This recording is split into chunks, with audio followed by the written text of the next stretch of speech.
Thank you. I appreciate the opportunity to be here. I've been in the audience a few times, but this is the first time that I've been invited to speak, so I appreciate the invitation. I am not here as a person who's anti-mask or as an anti-vaxxer. I am here as a person who's pro-liberty. I believe that your medical decisions are yours and yours alone, and they are personal and sacred. Your medical decisions should never be political. It is not the role of the CDC or the Jefferson County School Board or any government entity to make those medical decisions for you and rule over the health of you and your family. It is their role to provide information for you to make the best decision based on your unique circumstances and individual needs. The amount of sickness and death surrounding COVID saddens me, like I'm sure it saddens all of us. Yet we have to keep in mind that for years, people in our Commonwealth have died of heart disease. More people in our Commonwealth have died of heart disease every year than have died from COVID in 18 months.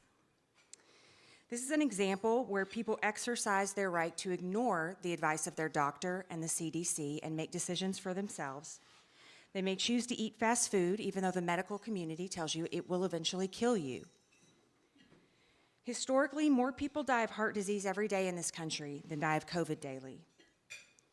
But we don't outlaw cheeseburgers, thank goodness. We don't mandate exercise, and we don't publicly shame people who are overweight because they're putting themselves at greater risk of developing and potentially dying from heart disease, the way that we do the unmasked and unvaccinated. We allow them to make their own decisions, and they must suffer the consequences of their personal decisions. If you want to wear a mask or get vaccinated, do it. If you don't, don't. We all have reasons for our choices, and those reasons should be respected. It may surprise you to know that I am fully vaccinated.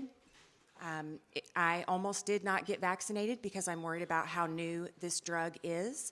But also I wanted to stand in solidarity for medical freedom with people who have every right to say that they do not want to be forced or bullied to put a drug into their body.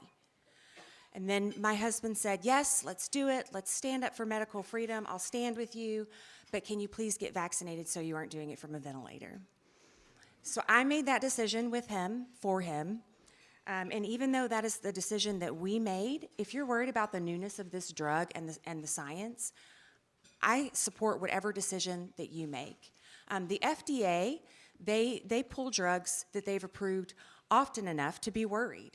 We don't know the long-term consequences in short-term studies. How often do you see an ad that says, if you've taken X drug and have suffered these consequences, you might be entitled to a settlement?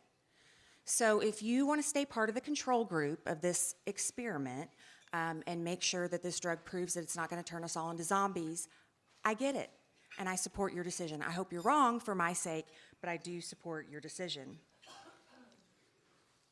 I'm not really here to argue about the efficacy of mask wearing, although I'm happy to talk about how there is science on both sides.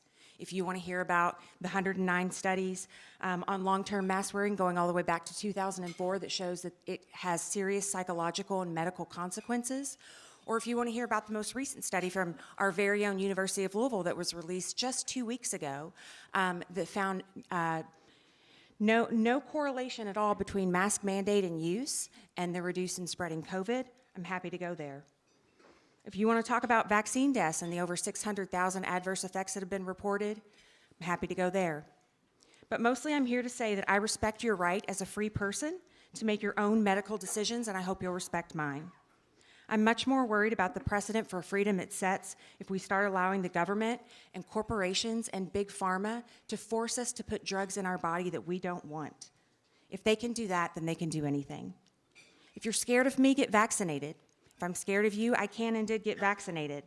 No matter how much the media and government try to keep us hysterical and pit us against each other for our personal health decisions, I would never trade your liberty for my security.